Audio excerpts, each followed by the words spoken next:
Anytime is the right time to talk New England Patriots, but tonight just felt like the most appropriate time to talk Tom Brady as the GOAT has bid farewell to Fox. Well, actually, no, he more bid farewell to Tampa Bay, his family, and everyone else, and not nearly enough to Pats Nation and all of the Foxborough faithful. What's up, everybody? Your old pal Nick Fitzy Stevens here.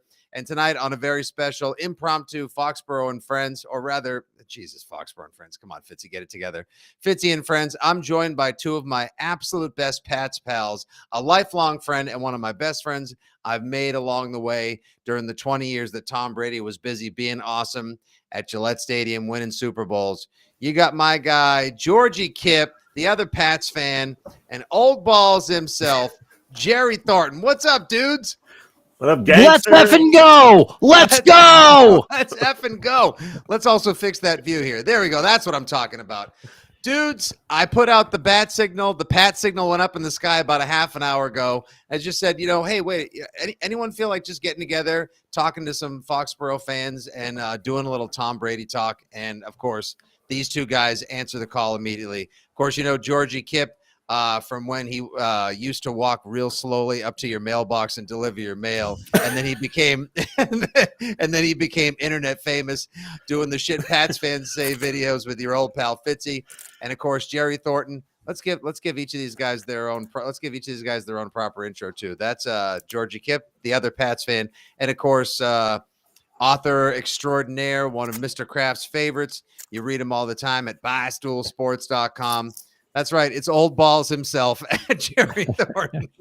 Yeah, and God forbid I speak for George, but while you've thrown this all together at the last minute, I think he and I are both just sparing our long-suffering spouses from having to listen to us rant and rave about Tom Brady's retirement for a few minutes. This is a mercy. This is us getting away from our families who are sick of our jibber jabber on this.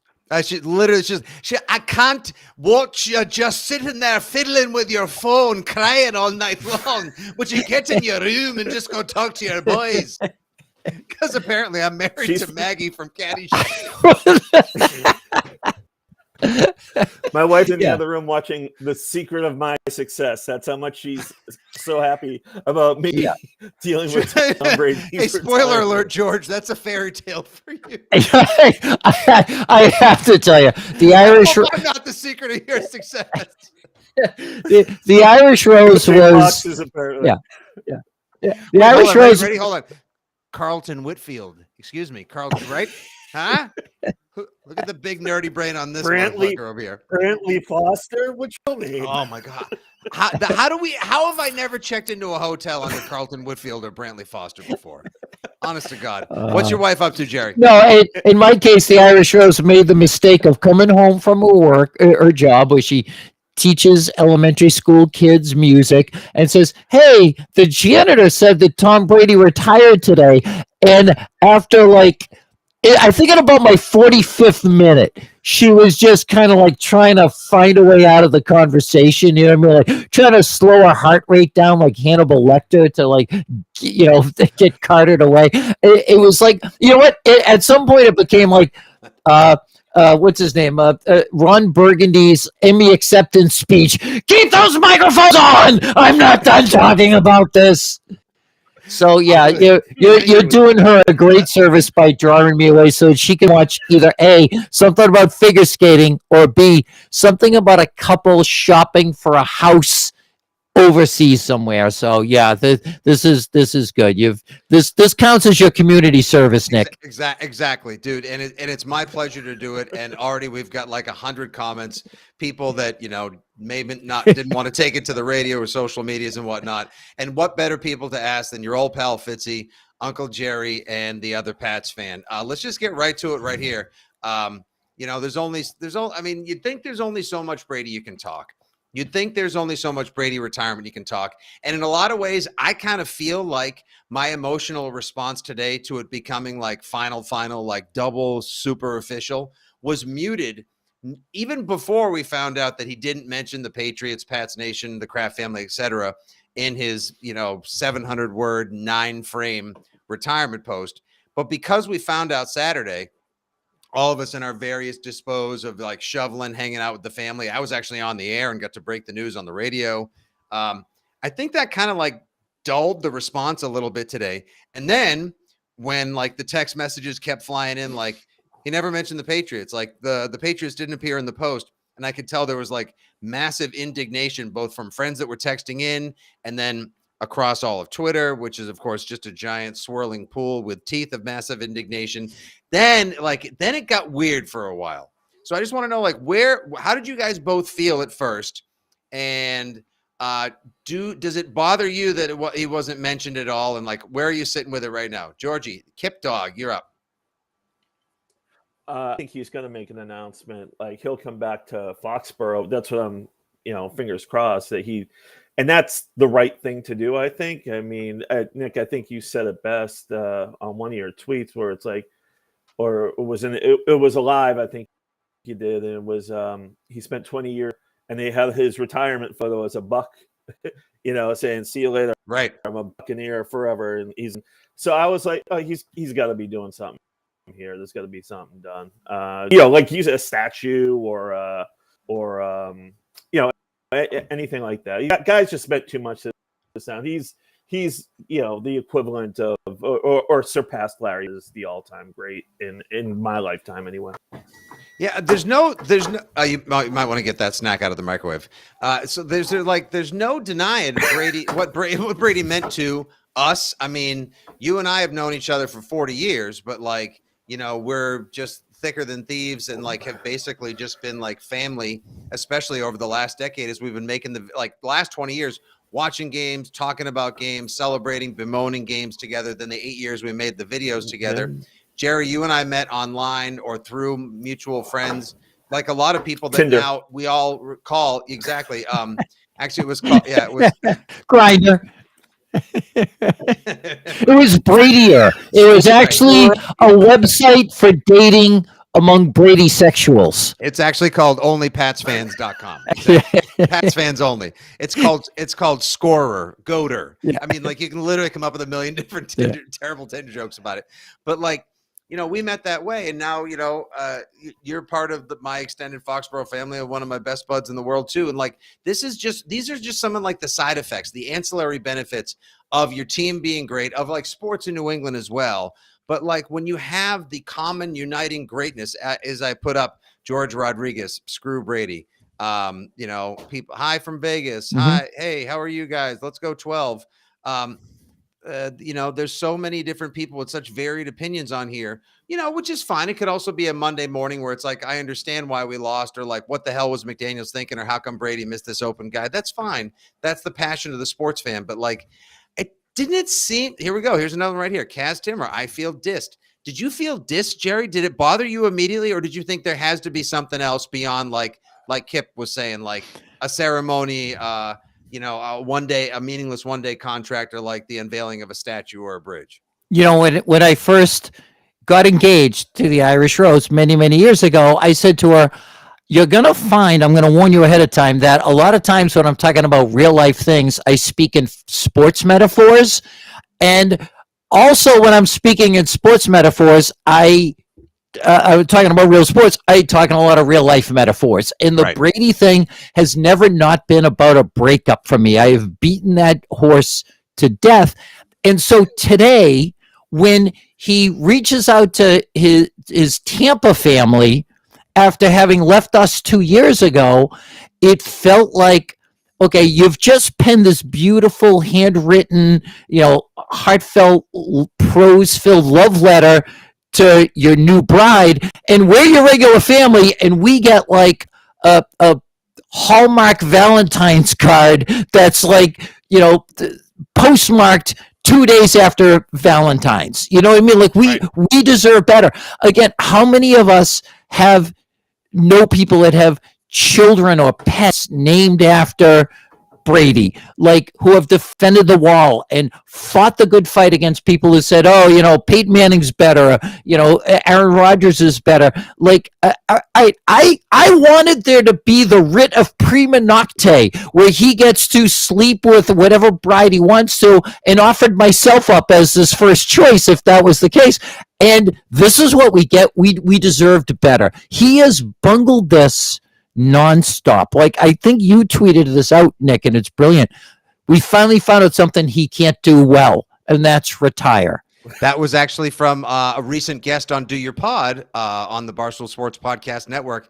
That was from not Matt Doloff at the Hub. Was it Alex Barth? Okay. Alex Barth, who does a great job. Yeah. And also, funny thing was, my Saturday and frequent radio co-host, formerly at Patriots.com, Andy Hart, literally tweeted the exact same thing almost within minutes, which tells you that there are so many minds that have been set to think like or expect or just know Brady, that was like a hive mind groupthink tweet that came from many people that we either talk to, pod with, radio with, hang out, talk Pats, etc. And it's like, it's stupefying to me how bad if this was just a giant oversight, like overall, and we're even just pushing past what the hell happened Saturday and how the hell Darlington Schefter Incorporated found out about it, whether it was leaked info on the Man in the Arena episode, whether it was a Wickersham Dam or whatever else. Like, if Brady really just wanted to make sure that he thanked Tampa Bay to the length he thanked the Pats fans, even though it was only 2 years, because he really valued all of this, okay. But how could someone who is so calculated, who micromanages every drop of everything that comes into his body and every carefully measured word that he shares everywhere, how could he not think that the optics would be like Ray Lewis pregame speech incomprehensibly bad? Like, they would make absolutely it would make no sense to his previous fan base, who has lived and died with him, followed him, tolerated the 2 years. Some of them even bought the Franken jerseys and everything else. Like, it makes me think that somebody got to him and said, like, Tom, you may want to go ahead and reply to the Pats fans, because you're losing a bunch of people that are going to buy your Brady brand $50 t-shirts. Oh, yeah. And can we talk about the way he finally did, which was, so Mr. Kraft takes the high road. He puts out this elegant, tribute, and just like they did tonight with the video. I'm not sure if you guys saw the one they put out 2 hours ago, Georgie, the 4-minute, like, it's getting misty in here, Tom Brady highlight package all over again. The Pats high roaded it the entire way. Yes, and when the Patriots Instagrammed out, if that's a verb, the Mr. Kraft quote, Brady not only didn't respond, but he responded on his story. And it was the fifth story. If people, I imagine everyone in your audience, Nick, is savvy enough to understand how social media works. It was on his story, so you had to click on the circle with his picture on it, and it was the fifth story behind 4 ads for his overpriced T-shirts. Like, this is what we get? Like, really? Like that? Those that are and expensive. It's crazy. It's a $50 T-shirt. And the sweatshirts are $100, and they look just like the one that he wore on the Simpsons episode from 2005. That's blue, and it just says Brady across it. He's actually selling like a 17-year-old sweatshirt that was drawn by like Matt Groening's staff. But anyway, so the fact that unless that T-shirt gives me a 4-hour hard-on or comes with like TSA pre. Sorry, Tom. I love you so much. There's literally not a man in New England that has more Brady material than I do. My entire effing wardrobe is half Patriots and Brady. Right? Does it have vibrating fingers and surround sound? And is it the T-shirt with a secret? Like, you can lean back in it, and there's cup holders and a fridge. Like, what the? It's a goddamn short sleeve shirt that you wear underneath a more decorative shirt. But that's how he chose to do it, and that felt like even more of a slap in the face. That was somebody reaching out to you. You did them a favor, and their text is, instead of saying thank you, they just go TY. Yeah. Like, no. He just, you know what it was? It was the equivalent of like you like sending like a heartfelt note to a good friend, your wife, etc., after a long weekend when you have to travel for work or they do something for you, and you pour your heart out and you hope you're going to get at least, considering the fact that 20 with the Pats, 2 with Tampa, and all you get is like a like button on this like 500 word text, and you're like, fuck. That's it. That's all I get. And by the way, there's nothing. Here we go. Abby Cragen. It's the GFY guys. What's up, Abby? Go fuck yourself. George, there's a lot of mail carriers on here that are super psyched to see someone from the USPS representing. A lot of love for Jerry. People are psyched to see you live, unfiltered, and hanging out, Jerry. A lot of people also want to know, like our pal Mark Gingras. He's a regular here. Kevin Gingras here, and also on Pat's Cast that I do on Mike Dussault for the Patriots Facebook. Do people think that oh yeah, this was Christina Hanks. I don't know. He could have penciled in like one last sentence after 20 years. Yep. I know it would have been nice. Get to that in a second. But also, like, what are the chances Brady signs that one-day retirement contract? I don't know about that. But the thing is, like he's so calculated. Like I said, notice the photo that he uses, right? So, like, you see the retirement post come up, and you see, like, when he retired from the Pats, it was what was it, Georgie? It was like forever a Patriot, right? Yes. He right, the retirement, like, he left, and he left the same note, but to Pats fans, and this was 2 years ago, and then essentially a double note today. It was the same thing, just says to Tampa fans, and so I'm expecting something different week. Well, it better not be that. It better not be like Mad Libs, he just says, hey, Tampa, he replaces it with New England. And really loved all that time with the Patriots, Buccaneers. Like, I mean, he's gushing over Bruce Arians, who I am convinced that in 2 weeks into his Buccaneers career, he went over to Arians with a pair of wire cutters and clipped the cord off of his headset and said, you're a figurehead now. You're Queen Elizabeth. This is the Magna Carta. I'm now the prime minister. I will come meet with you once in a while just as a courtesy, but you're making no decisions. And I think that Bruce Arians is the reason why he left, because that team, Levante David, the longest tenured Buccaneer, 10-year veteran as a linebacker, said, we had a lot of turmoil on this team. I think that's what drove Brady into retirement. He was like, I thought this would be the promised land. We want a title, but this is chaos. I don't need this in my life. So you're falling all over yourself about Arians and Jason Licht and the assistants and the staff and the guy who empties the waste baskets. I was going to say, it's like the toilet cleaner, Ralph at the front gate. He didn't like. Where was like every single the people at the stadium, everyone who washed my clothes and cleaned my cleats and everything else that people did. Like, I understand. Look, Tom Brady. I have said this time and again, and I will say it to my dying day. I love the man. For someone I've only spoken to, never met, but watched way too much, watched more of him than any other human being outside of the people that I help feed, clothe, and wipe the ass of. I named a child after him. The opportunities, thanks to his greatness, that I've been given or helped provide for myself. Same with you, Georgie Kip. Same with you, Jerry, at the Stool and Beyond. We're all grateful for, and he brought more joy to New England than anyone with the last name of Adams, Washington, Skywalker, Lucas, or Claus. But that said, with one fucking sentence at the end of it, just like, and hey, Pats Nation, here's looking at you kids. That's it. That's all it had to be. Just like, and hey, Pat, and Pats Nation, you know how I feel about you. Even just that, because I'm sorry, Tom. I'm sorry if we're like a hard-headed, needy, vengeful lot. I mean, ask us to not be like that, and you may as well turn around and ask a masshole in Chelsea, don't drink iced coffee in the morning, or ask me not to have a beer after 9 o'clock at night. Like, get the fuck out of here. Of course, that's how we do. Yeah. And George and Nick, simple. George and Nick, how long do you think you've had the conversation with people who know what your affection for this guy is, your affinity, your emotional attachment, who started saying, like, how do you think it's going to end for him? Like, it became like kind of this fixation. I think at least 10 years before he actually left, people started talking about this. And my answer was always the same. It's going to be, he's going to His finger will light up and he'll press it to my heart and he'll say, I'll be right here. And then he's going to go onto his spaceship and he's going to leave a rainbow behind. And instead it's this. Ouch. It's like a leaked out. I'm honestly, I'm good if we don't do anything else but have a beer and just catch up because the that's all I needed.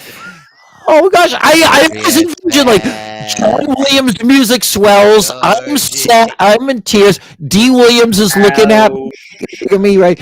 And instead I get Adam Schefter reports that Jeff Darling and I are both confirmed. Like, what the actual? This is how you chose to do it. You do everything perfectly all these other years, and now it's this. I cannot process it. I have a specific theory that you referenced it earlier, Nick. It's straight up. He delayed the release of the final episode of Man in the Arena, which was the smoke that everyone said there's some fire there. This is probably how he's going to announce it. Tampa loses in the divisional round. A few days goes by. He has his farewell in the can. They send it to ESPN Plus, and then whoever reviews these shows contacts ESPN's top 2 NFL insiders. They go with this because it's not coming from like a gardener at the Brady compound or the kid who rings the register at TB12 Fitness. It's coming from the goat's mouth. And that's why they never moved off of it. That's why they never like backtracked or whatever. And he messed up in that respect. If he thought you're going to keep a lid on this because you wanted people to watch the final episode of your docuseries, you know what, then you might as well. You threw a pick six on that one, my friend. Oh yeah, you threw like a bad read, like a flare to the flat type of. Everyone in the building saw that coming except for you, type of Mac Jones against Miami pick six, which is just kind of stunning too. It's just a bad read of the room. And again, like I said, it's all calculated, it's all controlled. Every word, every move is measured. And like that, the photo of him in that post, George, is him in the rain in Foxborough in the game the Buccaneers played against the Patriots, and he's smiling and he's pointing. And when I first saw it, someone pointed out, like, dude, take a look at it. Like, it's Brady in the rain at Gillette. I was like, oh, okay, cool. That's his nod and wink to us. And then I thought, oh, mother puss bucket. No, that's him being like, you guys let me go. And look what I did. I went to Tampa and I won a ring. Real quick, Georgie, Dark Side OG. We were there for everything. They're watching live on the YouTubes. We were there for everything. We supported him through everything, even the Uggs. Wow. They're comfortable. And he just ignored us. It was too glaring to be an afterthought. This sucks. Is this going to bother you to the point where you're like, Jerry, take them off. We're wearing us. On cue. Jesus. I wear them all day, every day because of that. They probably smell like how most Pats fans feel right now. Georgie, is it going to bother you? When you go back and think of this, you're going to be like, "Oh man, I hate the way he fucking retired." No, the thing is, this isn't bothering me because he messaged to Tampa Bay. There's going to be another message coming up. Obviously, retiring, more well known as the greatest of all time for the Patriots and National Football League. Something else is coming here. A lot of people are saying, oh, they do it with Gronk or whatnot. This is Brady's moment in the sun. I don't think he's doing anything with Gronk, even though Gronk's probably like, Tom's gone, retire now. It's more, I think there's more to come on this. He's retired. He's been gone for 2 years. This wasn't a slap in the face to me. I just feel like oh, he's ring. It happens. I mean, all things come to an end. I don't hold any grudges. And look, and all right, here we go. I want to speak to this one right here. David, Jerry, we're allowing ourselves to emotionally elevate, but the God's honest truth is, all right, David Marchione asks, Fitzy, you're too calm. I had to increase my blood pressure meds today. People would probably look to the guys like us to be freaking out right now, to be making a mountain range, to be making the Rocky Mountains out of a molehill. Look, it's not even just like, I'm a different fan than I was years ago, kind of like the themes and variations therein. Like when we did your episode, my episode rather, of Do Your Pod a month back or so, Jerry, like we changed. We're not the same guys that were defending the wall and be willing to go to jail like Dave and the gang at Barstool. I'm not the same guy who would run to a microphone in front of a camera at SB Nation and just, do all these press conferences defending Brady, telling the entire world to saddle up and go fuck themselves, because it was New England versus everyone. It was us against the world. They hate us because they ain't us. Like Brady, alongside our support, Free Brady was the roll tide of Pat's Nation for a couple of years. We had his back. He delivered for us. So the handshake agreement, the mutually beneficial relationship, served itself, and it's a shame that it ended the way it did without him going cradle to grave, box to wire in a Pats uniform. But like to fucking fuss over like the wording in this, yes, we can all agree, bad optics, didn't handle it right. Brady sucks at pressure up the gut, delivering funny lines on SNL and handling retirement tweets. Okay.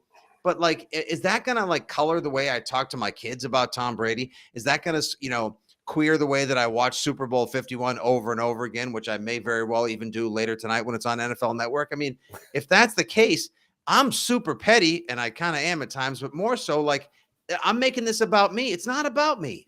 I mean, the about me part is that I'm sad that a huge monumental portion of my life is over, but I got way too many good memories to just be like, fuck you, man. You didn't make one mention of me in your farewell tweet. Jesus Christ. What is the name of that movie, George, with the hamburger phone that we always make fun of?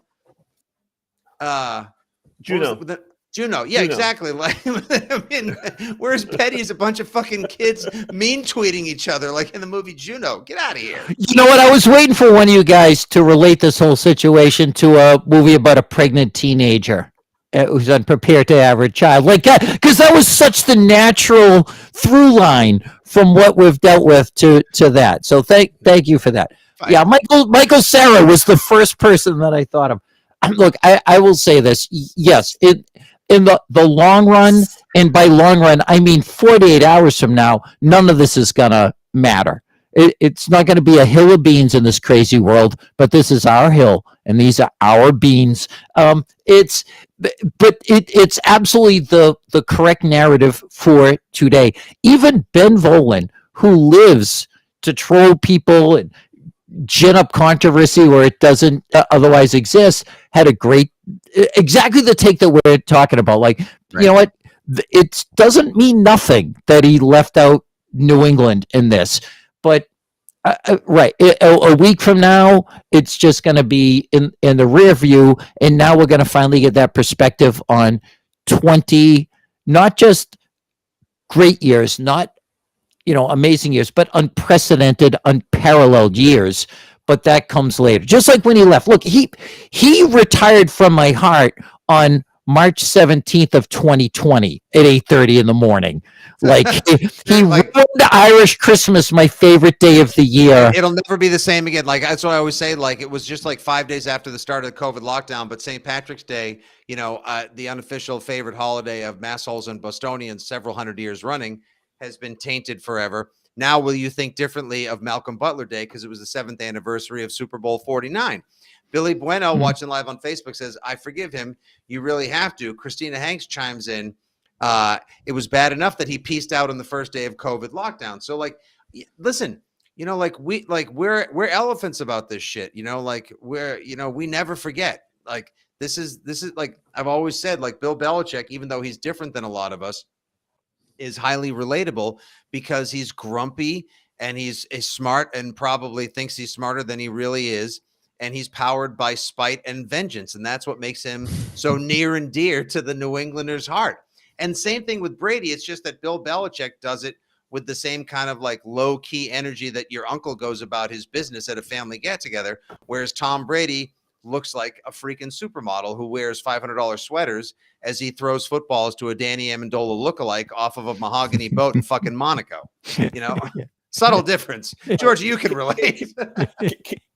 Yeah, absolutely. Can we just talk about, though, I know it's the greatness of Brady and whatnot, and he had 2 Hall of Fame receivers, Nick, I would say. If Welker. I think Welker should be in the Hall of Fame. I don't know about y'all, but I think he had 600 catch years in a row or something stupid like that. He was ridiculous. Can we just say the Amendolas, the Edelmans, the Hogans, the Troy Browns, the Dave Pattons of the world, like Brandon Tate, like he's throwing these huge touchdowns. There is no comparison. Aaron Rodgers always had Jordy Nelson, or he had what's my man Jennings. He has arguably the greatest wide receiver today, Devontae Adams. He can't do it. Brady and Gronk. I'm sorry about that.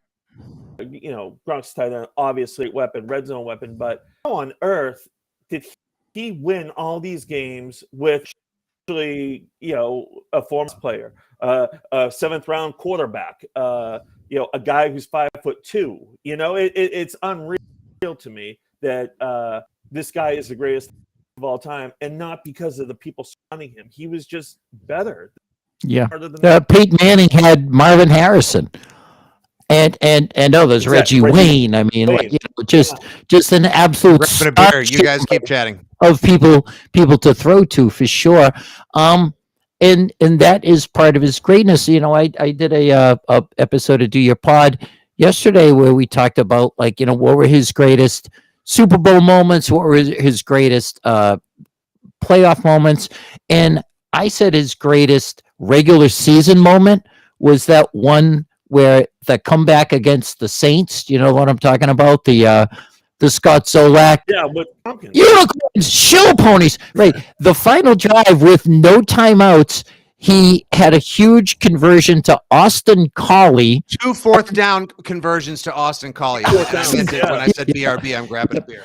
And then the game winner was to Kembrell Tompkins, while a third of the stadium had gone back to their cars with good reason. And for that to be his, arguably, I mean, we could talk all day about what his best regular season games are, but that was so typical of him. It didn't matter who he had, he would figure out a way to get the ball to the guy that was uncovered and pull out a game winner. Jerry, real quick, from some of the technical people in the chat line as well, if you could find the gain or the levels on your mic and drop them down a little bit. You're just a little hotter than the rest of us. I mean, listen, anytime you naturally appear on camera with the rest of us, you're always naturally hotter than the rest of us. But it's a blessing, it sounds perfect. And it's a curve. Yeah, I'll just back off from it. Listen, there was a picture. I don't have. See, you knew Georgie, if you could have bet on tonight's little impromptu pod, you knew that Georgie was going to sneak in a Cobra Kai reference. You didn't have me down for Juno, although I should have probably had you down for ET, Jerry. I'm never going to watch that movie again with my kids. Ellen Page used to be really hot. Yeah. George, just do not make your reference, George. I'm begging you. Are we recording this? Because I feel like this is just the three of us. We're just warming up. No, here we go. Here's a great thought. Okay, here we go. This is what I was speaking to earlier. Here's a quick question. Pat McSweeney, he's a regular. What's up, Patty McSweens? Could Gronk become a Vegas Raider? A Vegas Raider. I mean, if he was gonna uncouple from pirate ship in the end zone stadium and play one more year, wouldn't it make sense if he joined Foster Moreau, Waller the Baller, and Joshy McDees out there? My answer is this: anything that Brady has said or will say, Gronk should be the implied compound subject of the sentence. I'm retiring, and Gronk is retiring. I'm going to pursue other things, and Gronk is pursuing other things. To the point where if Brady and Giselle decide to spend the next year in Costa Rica, they better set a place at the table for Gronk.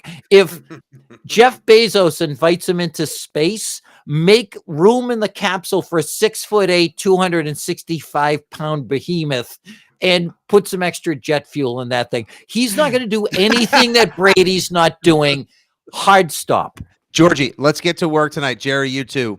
Let's get to work tonight on our reality TV show meets space camp. It's the Gronk bus in outer space, or maybe it should be the next episode of instead of Magic, it's Magic Bus for a football loving generation. It's the Gronk brothers just a bunch of like, way pounding, light beer chugging, ass tapping himbros teaching you love the lessons Gronk in across the space. galaxy. There's a Gronk lot in of space. yeah. Gronk in space. Yo soy They floating. said- Yeah, They you know what? said I think that lunch. He thought they said lunch. there's still Wait a second. There's a button here that says lunch. Gronk, that's lunch. Oh no! Houston, we have a major problem. I have to drop a deuce. You're wearing a spacesuit. Gronk tries to get astronaut insurance. I'm special. That's not the line. That's not the line, Frank. There's a lot of unreleased episodes of Homeboys in Outer Space, which was a Fox series because it got canceled after like 3 episodes. It was UPN. Oh, it was a UPN. Okay, which was, by the way, a mercy killing. So United let's Patriots just Network. Yeah, Gronk Boys in Outer Space. Let's just. that's all we need to see. All right, so here's another one right here. We love the participants put on by the great members of Pat's Nation and the people checking out the live stream tonight. Watching live on the YouTubes right now, just one man, JD Brown, supported him through Deflategate, defended all his actions, debated and fought the fan bases around the NFL, and we don't get anything, not even a mention. It's a slap across the face to all of Pat's Nation. See, like, look, this isn't just like some people, like you people. This isn't just some people getting like uppity or getting butthurt or like surprised that there was nary a mention, because the thing about his post from Forever a Patriot back in March 2020, which again we had kind of a at the time muted response to, because we were shocked that he actually had the stones to do it and that the Patriots were willing to let him go, and B, a pandemic had just begun and we were all in lockdown. And now here it is, like 3 days later, after we incidentally learned about his retirement from Schefter and Gladstone or Farfel or whatever his name is, Jeff Darlington, Ravenclaw, whatever. Hufflepuff. Exactly. Jeff. I'm Jeff Hufflepuff with Sorting Hat Sports. Driving into Jeff Darlington County, me and Wayne on the 4th of July. Put the three of us idiots together. No reference goes unturned. No, reference not goes at unturned. all. God, it's just like that's like it's not just a couple people that are bothered by this. Like, there's a lot of people that would have liked just a little. It is like they would have liked a little. I know you won a Super Bowls, but we skipped a lot of our kids' sports. Some of us got divorced. We missed funerals. We set our clock to you. So how about a little something, for the effort? And I know we got that 2 years ago from him in Forever a Patriot, but this post was not just, hey, thanks so much to everyone who tore the tickets and cleaned the toilets and served, the avocado toast at Raymond James Stadium the 2 years that I played there. And in turn, obviously, I raised your revenues and brought you a Super Bowl. This was a thanks, Bucks, and retirement post, which is what it has to be, because this is the end, my beautiful friend. Like, he's wrapping it up. So he should have known I just have to either weave them in or put a coda, something, just Easter egg us a little effing bit. And then you avoid all of this bullshit. Unless Georgie,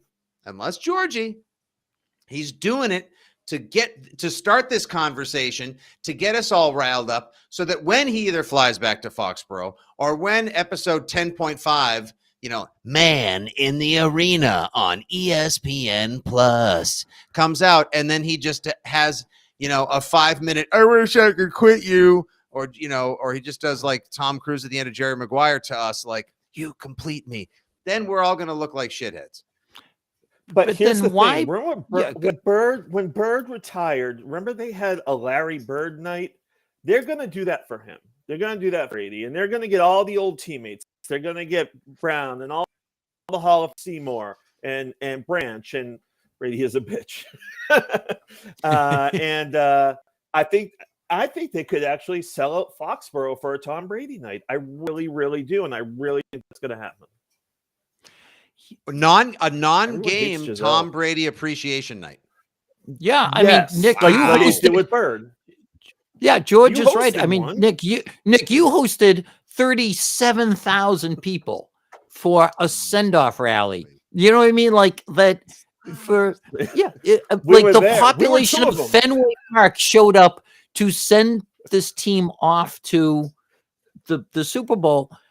They could We're still absolutely here. sell I'll never 70,000. forget watching him Man. throw the mic Yeah. across the stage, and it hit Zoe in the chest, and then it landed, and then the crowd just went like ape shit. And it was like, it was such an incredible, like, to think that they used to have like the little rallies at TF Green Airport, and then it turned into like the plaza outside of the hall at Patriot Place, and then his final send off for a Super Bowl before Super Bowl 53 is 40,000 people who are gathered to basically watch Blue Man Group, Toby Keith's I Love This bar and band, the fucking house band from Six Strings or whatever, up around the corner. And then like me and Brian Morey, who used to run the Patriots Hall of Fame. And then just like Mr. Kraft, Jonathan, and Zoe and Bob Sosi, and a couple Patriots talk for an hour. And it was like 30 degrees outside, tops. And there were 40,000 people. It was easily one of the greatest days of my life. And at and the same then- time, the Rams were doing their send-off rally, and the photos look like a bus is about to come. People are gonna get it. They're gonna go to Target. They gotta pick up some stuff and get home. Like it was the dictionary definition of people milling about.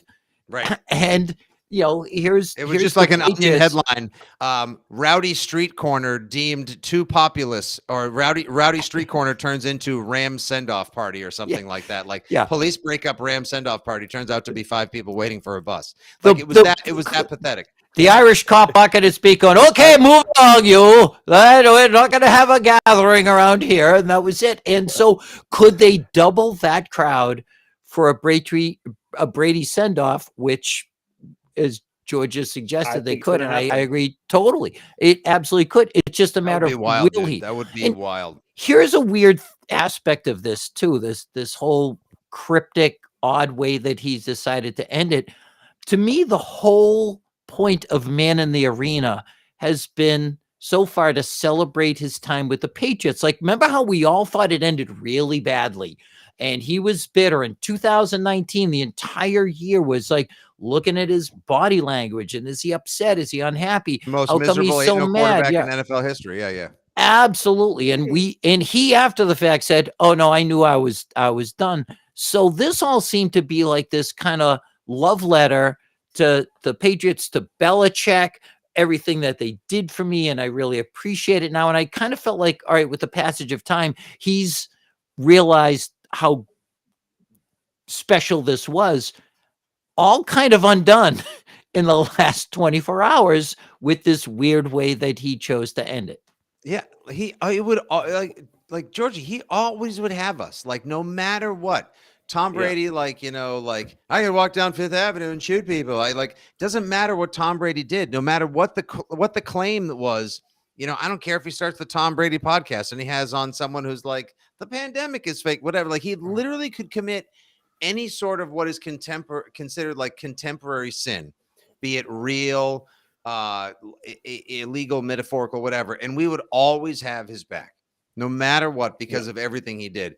And so, just like an oversight or like a purposeful jab at the organization, because he's always going to have that psychopathic competitive drive to be pick 199, the kid that Lloyd Carr looked over, the guy now Belichick thought about replacing and then ultimately let go. Like, you got to appreciate the competitive drive in this guy, and that he'll go to his grave that way. Hell, I've talked to so many players at the stadium during the pregame chats who have all talked about just like, you have no idea how many they've all talked about, from Matt Chatham to Dan Cope and Patrick Pass. They all say the same, like Joe Andruzzi, God bless him. Some of the nicest guys in the world, just like, oh yeah, just like, you have no idea how many times after a game we would just be in the locker room playing cards, playing checkers, playing ping pong, and we'd beat Tommy, and he would like throw the table or like karate chop the board and break it, and we'd have to send a kid down to like the Walmart on Route 1 and go buy a new one because he wouldn't let us leave until he beat us at blank. Like, he's a fucking nut.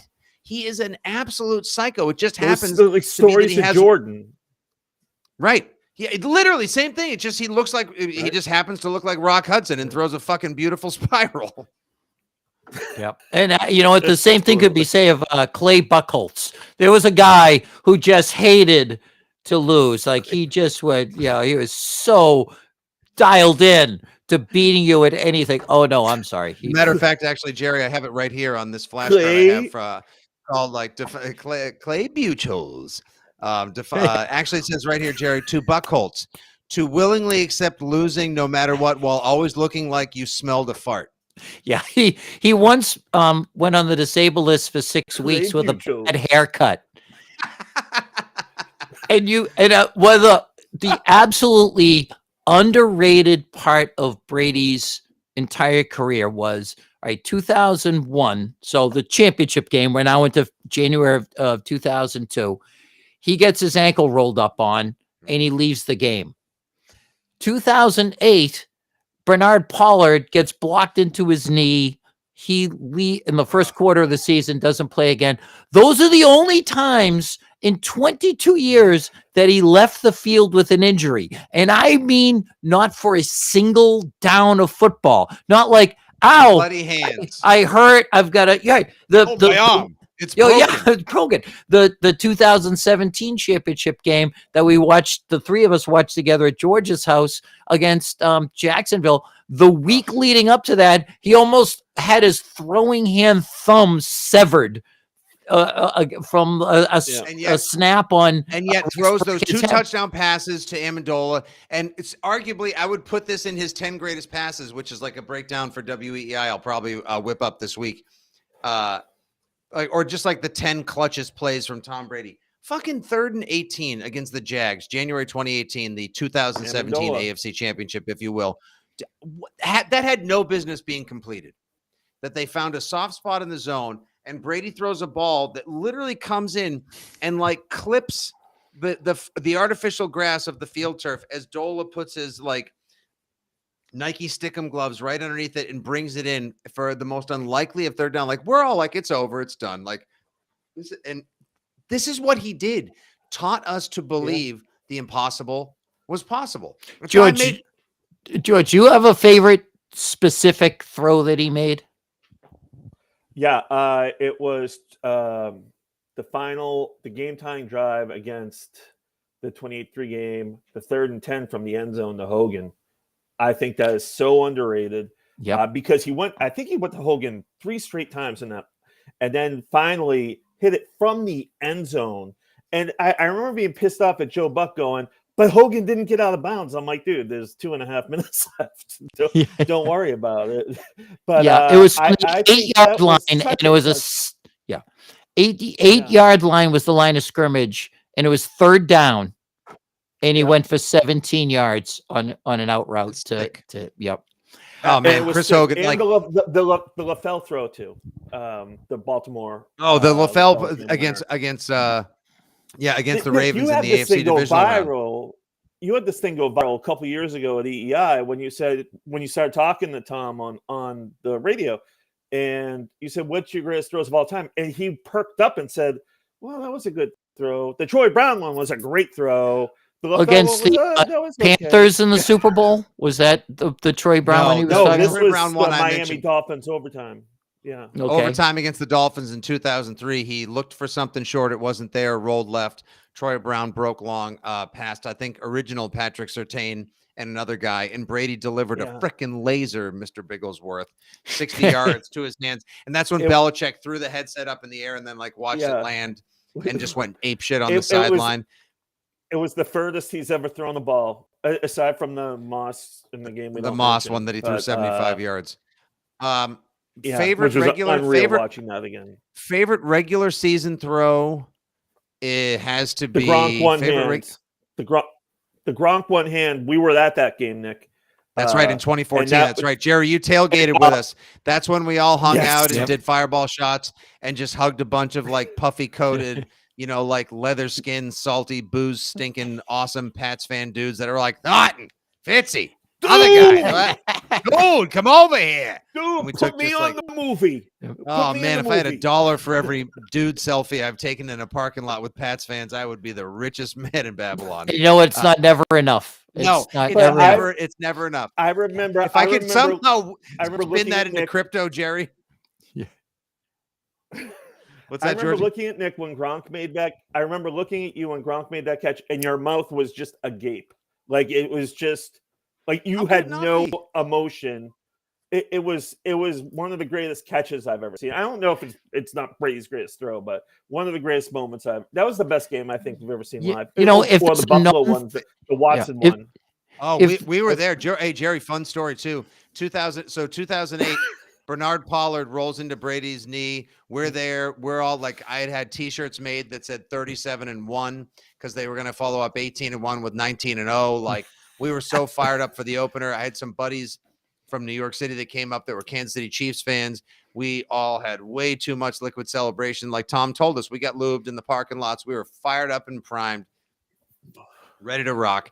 And we went with our buddies, Alex and Mike. Alex was cousins with Izzo. Larry Yeah, yeah. Izzo. So like we had this different little Foxborough fam. We were having so much fun.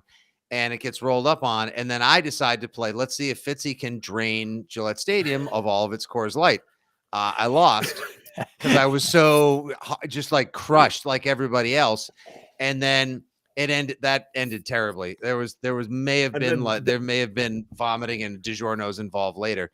But a year later, we promised ourselves like we're gonna go to his Brady's return. We have to be there when he comes back. So we get tickets to the Monday night game against Buffalo. And it's like not a very fun game. Like there was a lot of he was slow, he was hesitant, threw a pick six, there was offensive ineptitude, and George and I did a lot of the same sort of like pre-Pats fan video, booze cruising and mass consumption and freaking out. And then of course, Leotis McKelvin, which is a name I will anytime anyone mentions it, I will always take a sip. Leotis Decides to run it out of the end zone, throws a touchdown to Watson, he runs it out, fumbles. Which is almost what happened with Cam Akers last Sunday or 2 Sundays ago. Yeah. When he was with Tampa against the Rams. And Brady finds Watson in the back of the end zone again. Again, Brady somehow turning loss into victory, pulling a win from the jaws of defeat, doing Tom Brady things. We go back to the parking lot, celebrate the best kind of tailgate there is, a post-victory tailgate, the after party for 2 hours until they kick us out. Get home. Drop me off at the house I grew up in Braintree. Got to be 2 a.m. George, the entire ride home, was so sideways on Fireball and Bud Light. He spoke like hamba jamba, ham jamba, hama shama. He literally sounded like the untranslated version of somebody you speak to at the Mos Eisley Cantina. Like he was just like, gets out of the car, out of his brother's car. De Chaba, no Brady. Gets out of the car, walks to the woods across the street from my house, and this bright orange Denver Bronco uniform stream of Buffalo Chicken and Bud Light just sprays out into the forest.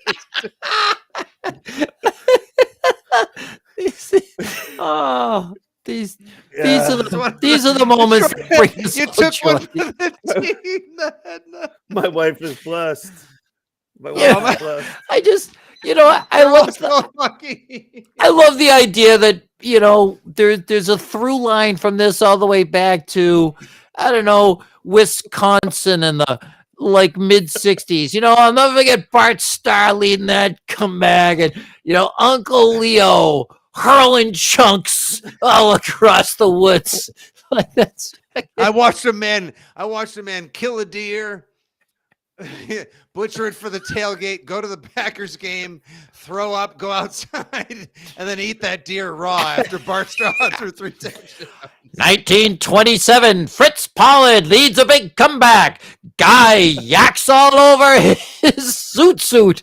I love this shit. Oh my God. Was there a particular moment you guys remember where you said the guy who's quarterbacking this team, this moribund franchise that has met very little success, is metahuman? Is there one moment where you remember going, all right, this person is not of this earth? The second Super Bowl was so surprising to me. I was like, oh, it's one and done. He's Mark Rippon. I thought it was like, oh, what a great run he had. And then to come back to the second Super Bowl and do the same friggin' thing in the Super Bowl. Well, they have like a 14-2 record. run through the playoffs, I think they ran through McNair and Peyton. Yes. Was that But 2003? co-MVPs that year, by the way. Yes. Yeah, that's right. Yeah. And then he does the same Drew Bennett thing. dropped the big pass, and then Ty Law has 3 picks in the AFC Championship. And then they make their way to Houston for the first of 2 Super Bowl wins against arguably one of the best defensive lines in the history of football. It was like Peppers and Rucker, and they were just a force to be reckoned with. That was when I was like, oh my God, like this team, this quarterback is something. He got us here twice in 3 years. This is insane. And then the next year, put up crazy numbers, like 340 something yards. It was in like that game. 330 something, 3 touchdowns and a pick. Sadly, for some reason, Brady always has a propensity for throwing a pick, especially in the end zone in like AFC championships or Super Bowls. But I remember being so impressed, just like with the comeback drive. I thought he was something special in the Super Bowl 36 drive, the John Madden. Oh, it's an acting. I got to tell you, I got to tell you, Pat, I would probably tell, if I'm the Patriots, I'd take a knee and play for overtime. Whoa, this Tom Brady. Oh, look at the moxie on this kid. But the way Charlie Weiss had him rolling out of the pocket and then finding Troy Brown and Deion Branch on that final drive and just setting Vinatieri up for the 40-yarder. And Vinatieri had missed, I think, 2 kicks in that game, too. Lest we forget. Yeah, like Mr. Automatic, the greatest kicker in NFL history, who will soon join like Jan Stenerud and as like one of the only 2 or 3 place kickers in the Hall of Fame. Like, he had those moments, but that's what just added to the drama. His flair for the dramatic as well. God, were such great bedmates on those early teams. I would say it's a combination to me. Branch was a rookie too that year, I think. He was. That's right. In 2004, year. no, actually, you're right. He was a 2002 pick, I think. 2002 pick. Second and then round. his contract 2, 3, 4, 5. Then when he wanted a new deal in 6, they dealt him off to Seattle for a first rounder. And then we had Doug Gabriel and Rashae Caldwell, everybody. Yeah, there we go. I mean, we could probably pick a game from that year as well, like the Monday Nighter against Miami, where he was pissed off about losing to the Jets in the mud and goes and throws 4 touchdowns in the first half, I think, against Minnesota. Like, Brady did so many beyond ridiculous superhuman things during the time. I'll just never get over it. You already mentioned it earlier, Jerry, but we've been on long enough. I feel like I should reset time and temperature and everything. But like, the Tompkins thing makes no sense to me. They had no of the long list of you had no business winning that game before Super Bowl 51, which is the Agent Smith, if you will, of the Brady Matrix. Like, it's a glitch that will just haunt people forever. There's no reason they won that game. And that pass, reading that single coverage and trusting a fucking 7th round rookie to go up and get that pass in the corner of the end zone with no timeouts and 13 seconds left. And for Brady to just drop one of those algorithmically designed dimes in the corner like that. And then, of course, we remember it even more fondly because Poppy hits the grand slam later that night. Yep.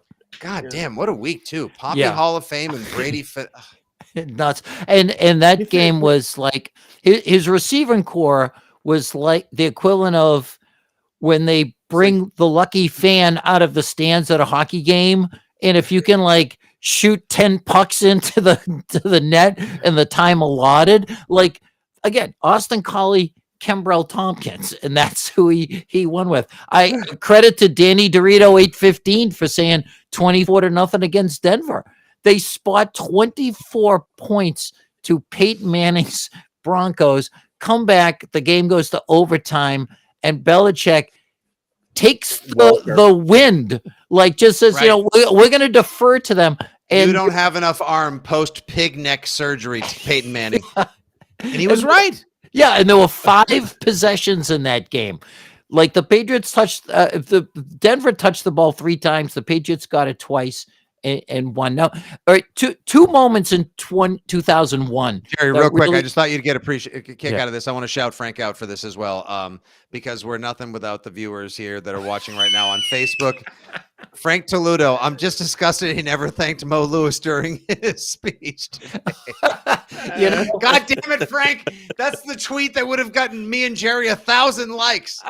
So among other physicians. Save that for the video. That's totally going in the video, George. Exactly. Among other physicists, Erwin Schrodinger of Schrodinger's cat fame believe that there's a model of the cosmos where everything that happens sets off a different timeline. If Mo Lewis doesn't hit Bledsoe when he did, Brady doesn't come into that game. Maybe he never gets his chance, or maybe he comes in too late in the year. Maybe they don't win the Super Bowl. Like in that timeline, I'm working in a courthouse right now, having a detoxing opioid junkie screaming at me that he's going to murder me because I didn't give him a cigarette. Like somehow that, and I'm glad that Drew Bledsoe survived it, but everything that has happened since all happened because Mo Lewis hit Bledsoe when he did, where he did. And so 2001, there were two moments that really started getting me on this path that there's something about Brady. One was the first game where Bledsoe was healthy.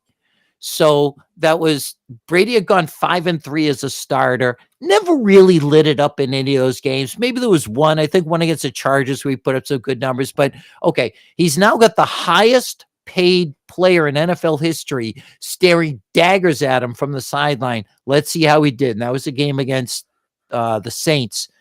And he went like 258 yards and 4 touchdowns and no picks. And I said, I'm in all the way. I love Bledsoe, but nope, I don't want to see the switch made. And the other one was that was at Thanksgiving weekend 2001, Jerry.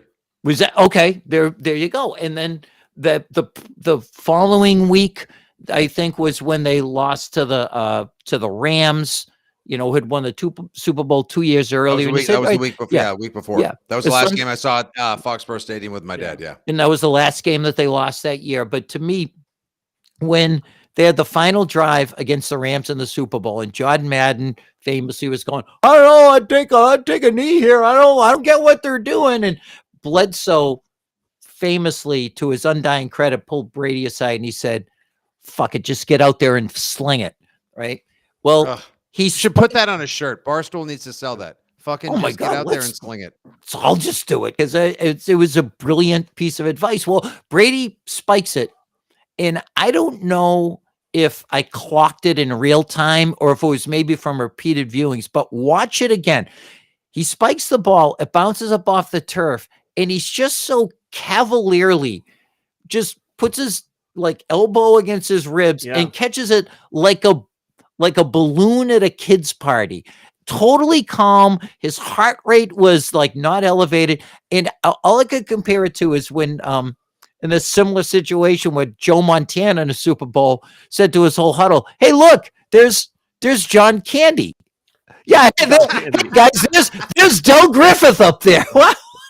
He's selling shower curtain rings. Hey, are you guys going to go see Who's Harry Crumb?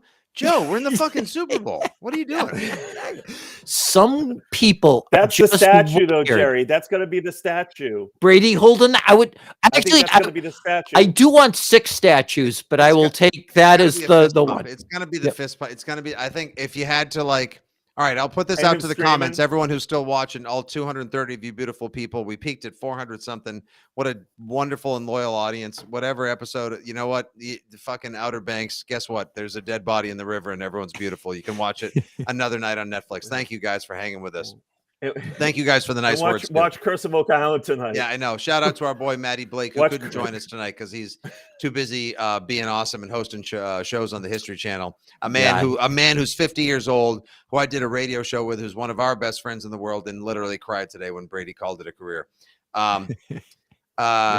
Yeah, dude, that just doesn't make any sense. All right, enough with everybody with the Brady's a traitor comments in the section, by the way. No, we've kind of moved on from that part of the discussion, and we're talking now. We're celebrating.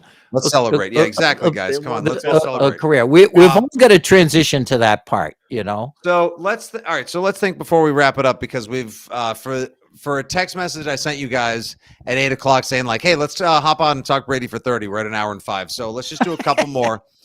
Does that surprise you at all? No, of course not. Surprise you at all? No. We talked on a Shawshank episode about friggin' the Muppets Take Manhattan for 45 minutes. So I don't know if that's something I'd want to brag about. Yeah, public, George. We're like Donkey from Shrek. It's getting him to shut up. That's the trick. All right, so Jerry, you brought up the idea of, or rather had us name the regular season play or when we thought Tom Brady elevated to godlike status and we thought he could do anything. Favorite pass he threw in a Super Bowl? Because this is, again, like you just said, this is where we are.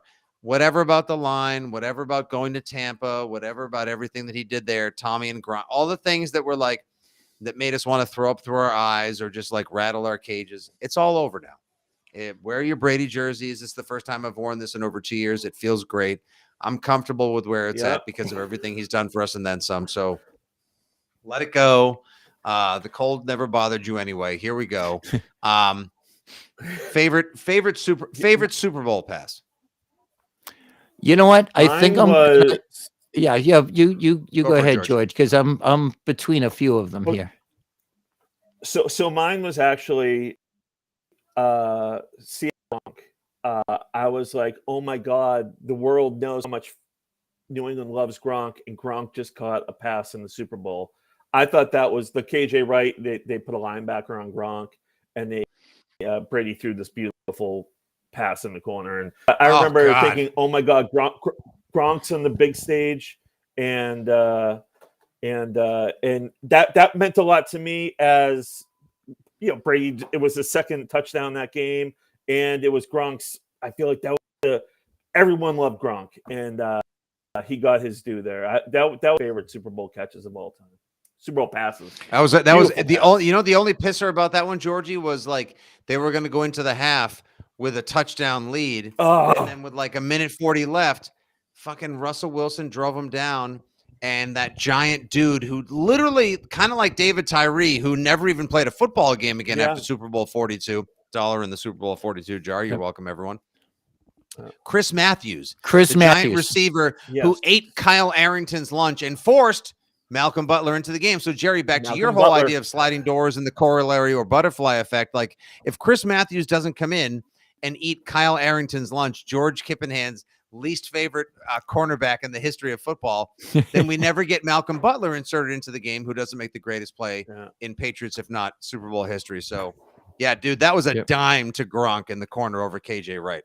And if you remember, there was a play in between those where Butler was assigned to Matthews, and it was a rub route, and Matthews was busting up the sidelines, and Russell Wilson threw a beautiful pass to him, and Butler got back into the play and broke it up. And if it hadn't been for that, they would have had a first down in the red zone, and instead they had to punt.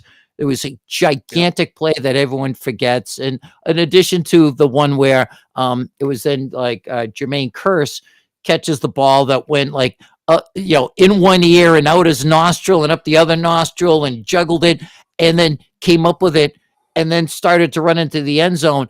And Butler stayed with the play and knocked him out of bounds. As my brother Jack turned to me and said, "God hates us."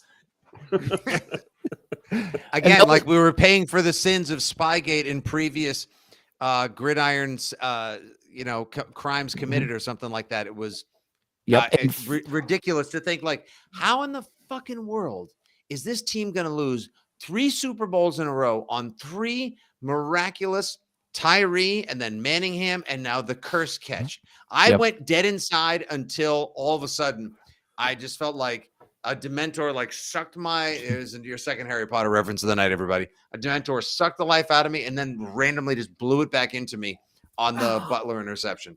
Weird fact, and not a fun fact by any means. That Kearse catch was on the same end of the same field as the Tyree catch. They were in the same stadium. Karmic payback. I mean, exactly. Everything balances out. I want to throw this out real quick. Do you guys hate it so much when people do the top 10, whatever, Super Bowls of all time? And how do they not rank 28-3 first every single time? They don't do it. They'll throw the Steelers, Cardinals in there or some other BS. But how do you not have the 28-3 Super Bowl as the greatest Super Bowl ever played? George, I'm gonna explain my reasons for this, it's because I think the one against the Seahawks Please. was actually better as a pure football game, because the 28-3 great comeback, but it was so lopsided and such a mess. But the Super Bowl 49 was two great teams. They were stacked on both sides of the ball. Yeah. And it was a dynasty that was about to be created, getting beaten by a dynasty that was rebooting itself after 10 years between championships. So Brady throws 4 touchdown passes to 4 different receivers against the same defense that the year before faced the most prolific offense in NFL history and held them to 8 points. So look, I'm not putting down 28-3 by any stretch of the imagination. I just think as a pure football game, it didn't get better than that one against the Seahawks for all the stacks, all the stakes that were Super Bowl 40. Agreed. Super Bowl 49 is the best because it stayed competitive the whole way. We started waning in confidence when it was 24-14, and they picked Brady. I think it was Bobby Wagner who picked him off in the middle of the field. It was 24-14 late in the third, and we're like, God damn it. Like, really? Like, this is how it's going to go. Like, Seattle is a wagon. I get like, well, they made it back, but they're going to lose again. And without this time, without like the soul snatching or the nut punch of like the catch, and then that happens later. I'm curious though, Jerry, if I'm still going to hold my favorite pass in those games. 49 definitely is like the best game.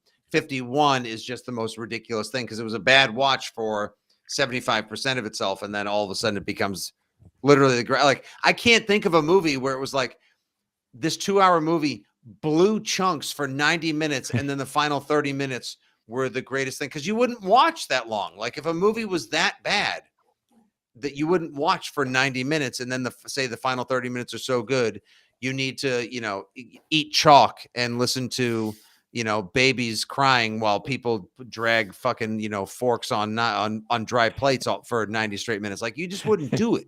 It just wouldn't happen. Again, but what was your favorite? What was your favorite pass? My favorite pass, and I'm wearing a T-shirt that is the Edelman catch. Not knowing that we were going to do this podcast, this is what I put on when I went to the gym this morning. That one from Super Bowl 51, that's a humble ridiculous, brag. Which is an insane catch. Maybe not the Jerry. Well, you don't get this buff, gentlemen, from just taking supplements. I'm straight up Jesse the Boy Ventura now, all right? But where what is causing the streams in the sky? I need to know. I'm just asking the question. I'm sorry. Now I'm getting into conspiracy shit. I guess I'm going to say there was one in against the Seahawks where he missed Edelman at the goal line. And Edelman kind of threw up his hands like he made a perfect pivot route. And he came back with the very next play and hit Amendola in the back of the end zone with a perfect pass. And even though it was a short one, it was so monumental. It was so game-changing. As far as the Super Bowl passes, I think I'm going to go with that. Regular season ones, though, the greatest play in NFL history, well, the most significant play in NFL history was the touchdown to Randy Moss to make them 16-0, because with one play, he had missed them. He overthrew him on the previous play. They went right back to that same go route. It not only made them 16-0 in a game that was on every network on television. I mean, like right down to, I think it was on QVC, and, the WB interrupted like Buffy the Vampire Slayer to show it or whatever. It not only made them 16-0, it set the passing record because that was his 50th touchdown, and it set the receiving record because that was Moss's 23rd touchdown of the season, all on one bloody vertical route. You can't do better with one single play than that. You're 1,000% right. And Jerry, you also wouldn't go wrong with the Edelman pass where like he jukes him inside and does the curl out route, and Brady finds him in the corner of the end zone to go up 28-24. Simple as it may have been, because that involves like that vintage look of Brady going like this. Oh yeah, and yeah, then yeah. and then pointing over to like him Pointed and to Josh, McDaniels. like, oh Jesus! Every time he does that, I'm just like, oh, Every 6 to midnight. every Jesus touchdown in that Christ. game was unreal. Every touchdown No, he honest to threw in God, that like game was he unreal. does that and just points over Yeah. there. I even remember in 2012 when the Texans came in on a Monday night wearing their Leatherman jackets and their Letterman jackets, excuse me. Yeah. And Brady just put on an absolute fucking clinic. Last game of Dante Stallworth's career, he caught a bomb pass, I think, for a touchdown, but his ankle got snapped on the play, and then he had to retire after that. Brady was just, they were like 5-point underdogs at home, and he did a classic Tom Brady thing. Tom Brady's out there doing Tom Brady things, put on a fucking clinic. And I remember that he was like, after a huge touchdown or like a long pass to set them up in the red zone, he was jogging to the sidelines, and he he did a thing where he like pointed at McDaniels with his like white glove on and did like a little finger pistol. That was Josh's first year back as OC after he left the Rams before Billy O'Brien took the job with Houston. And I think people use that as a meme to do the sunglasses drop and do deal with it. And I just remember thinking like, God damn it, don't you ever doubt, pick against, or not believe for a second. What's up, Scotty Kip? There he is. Scotty, How you doing, buddy? long Don't you time no ever see, think for a sport. second Tom Brady won't do anything that you think is impossible, because he finds ways to do it time and time and time again. I think I'm going to have to go. How many budding dynasties did he kill? Well, that's his nickname, the Dynasty Killer. It's not the GOAT. It's not TFB. He's the Dynasty Killer. What do they call Afghanistan? The graveyard of empires? Like, he is the Undertaker of empires, because that Texans team was 11-1. They were a wagon. Yeah, they were like 5-11 and out of the playoffs or whatever. The aforementioned Seahawks, the Falcons, The Falcons, the Rams. Yep, they were ready to, like, they were going to be. They say how did this all begin? Was with the wide receiver from the Rams turn into the Ricky Prohl turn into the camera and saying, "Tonight a dynasty is born, baby," and he was right. And he was right. He just had the wrong dynasty. Wrong, exactly. I would say, I want to say, my favorite pass is the one that he threw, and I'm glad my boy Scotty is right here. It was third down. Brady, rumored or allegedly, was concussed at the time in Super Bowl 51. They're in their own red zone. It's like 3rd and 11. He's just gotten whacked by, it wasn't Dwight Freeney, but the other defensive end that was having a field day against him that night. And Brady's on his back foot. 3 sacks, yeah. And he throws this dime to Hogan like 20 yards out for a first down on like 3rd and 11 or 3rd and 12. And it's like, you kept the drive alive. You kept the dream alive. You kept the comeback alive. You kept the improbable alive off your back foot when we all know that you were like half in the football bag, somehow making that pass. Like, it just shouldn't have happened. There's no reason that should have come to be. It's just thoroughly improbable.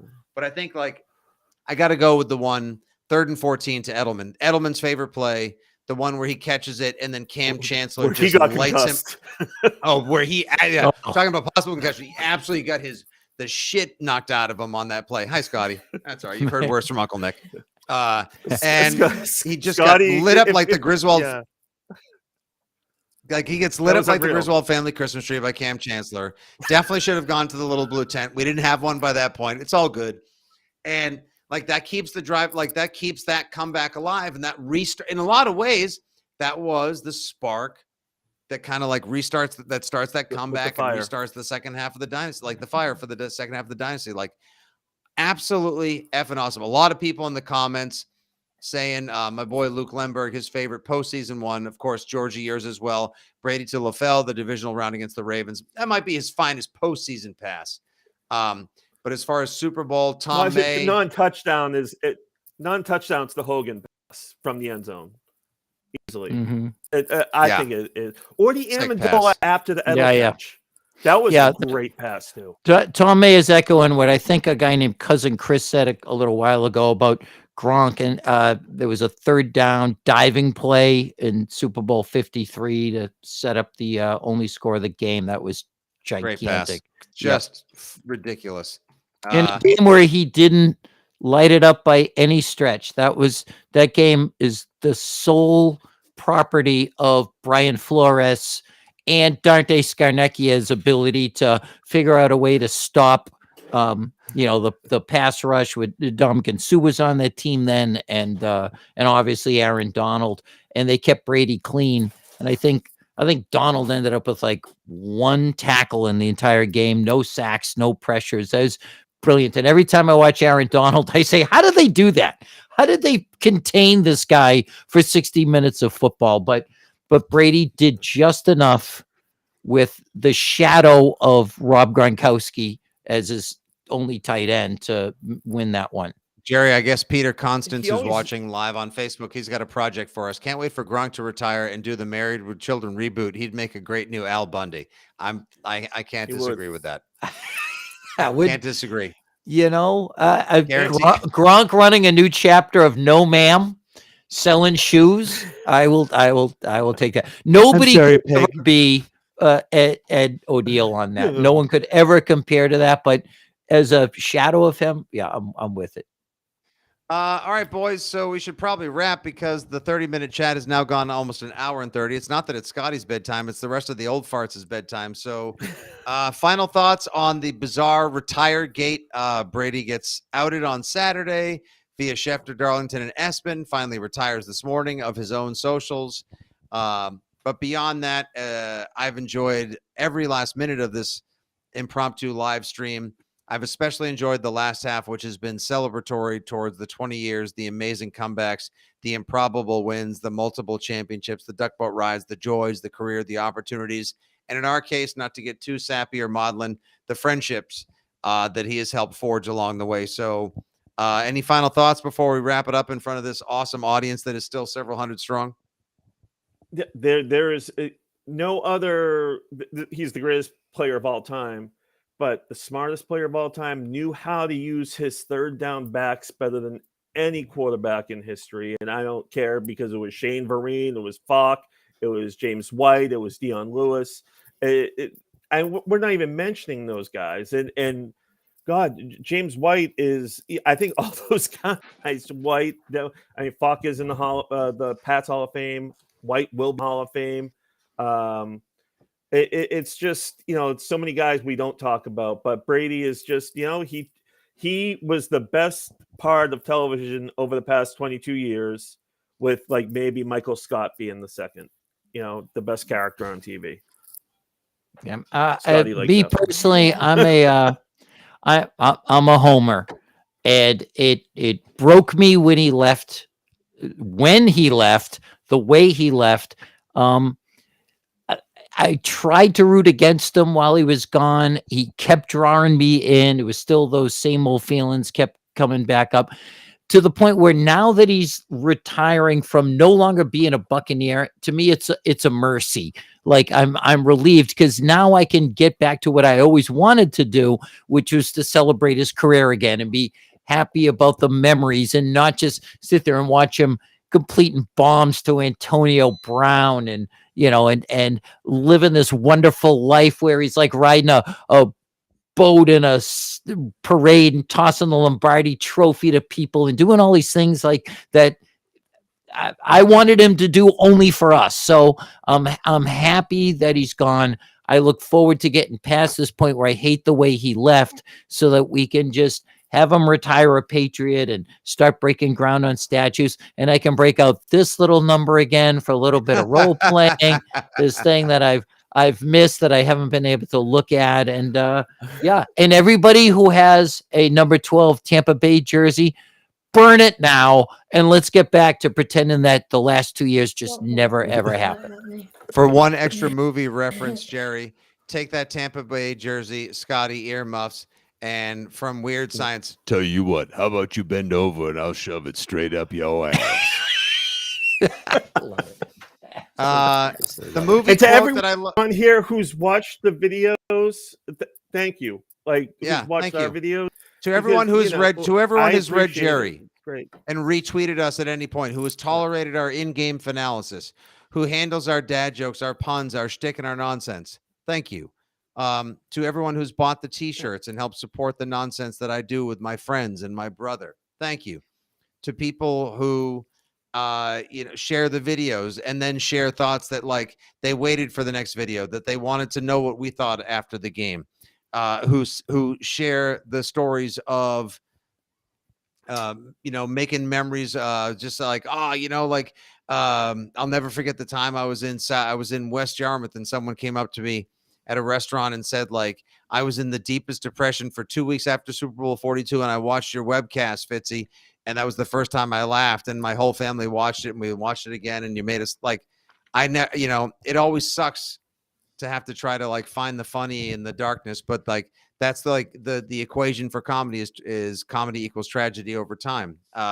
So thanks to everyone who watched. Not that we're stopping doing the things that we're doing, but like this represents a significant portion, if not close to the end or closure of the ride, or at least a chapter in the book. And the gratitude I'll show to you guys for playing along, for you fans who have watched, listened, and played, bought, subscribed, shared, liked, etc. You're the best. And to Tom Brady, I've been afforded the opportunity to further friendships like I have with George, to make lifelong friends like with Jerry, to have all these laughs, the outtakes, the videos, and then some, to meet and chat with you guys, to a lot of the opportunities I've had along the way, and then just to witness greatness, and then to connect with my family and friends. There's never been anything like it, and there never will be again. And that's okay, because there'll be something new, and it will be awesome in and of itself. But what we just experienced and what we just witnessed, forget the 2 Tampa years, forget all the Franken jerseys. Just remember these 20 years, you'll never see anything again like it, and how awesome it was to be alive for it, to share it and experience it together. Fuck yeah, Tom Brady. And always, let's go Pats. Georgie, I love you. Scotty, I love you. Jerry, I love you. All the commenters, I love you guys. Thanks so much for playing along. What fun this was. The best hour and a half I'm going to have talking Patriots anytime soon. You're Pats fans. You got the best coach, the best owner. You had 20 years of the best quarterback ever. You don't apologize for anything. Free Brady. And thanks for watching, you guys. He's at Jerry Thornton. He's at Georgie Kip. I'm at Fitzy GFY. Next time we talk, it'll probably be after the Super Bowl, pre-free agency. Who knows when? But what a ride it's been. What a freaking ride it's been, you guys. And Tom, next time, just maybe one line about us. But then again, we love you, so we'll see you at the stadium send-off, right? All right, guys. There we go. Any last words before I hit the goodbye button? Go Mac Jones. Thanks, bud. Thanks for having us. Go, got it. Go Mac. Go Mac. And as always, go fuck yourself. Thanks for watching, you guys. Go. And thanks, Tom.